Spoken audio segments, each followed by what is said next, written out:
నీ ఇంట్లో ప్రార్థన ఉండాలి, నీ ఇంట్లో పరిశుద్ధత ఉండాలి, నీ ఇంట్లో ప్రేమ ఉండాలి. వీటన్నిటికి ఆధారమైన ప్రభువు ఉండాలి. ప్రేమ, ప్రార్థన, పరిశుద్ధత, వీటికి మించిన ప్రభువు నీ ఇంటిలో ఉన్నట్లయితే నీ ఇల్లు పరలోకంగా మారుతుంది.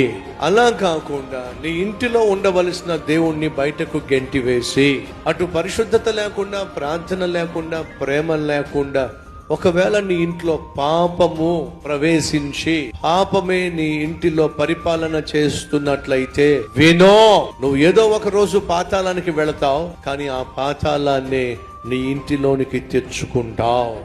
నీ ఇల్లు నరకంగా మారుతుంది. వినండి సహోదరి సహోదరులు, మీ ఇల్లు పరిశుద్ధంగా ఉండాలి, ప్రభువు కలిగి ఉండాలి, ప్రేమ ఉండాలి, ప్రార్థన ఉండాలి. లేని పక్షంలో సైతాను నీ ఇంట్లో ప్రవేశిస్తాడు, నీ ఇల్లును నరకంగా మార్చి పడేస్తాడు. జాగ్రత్త.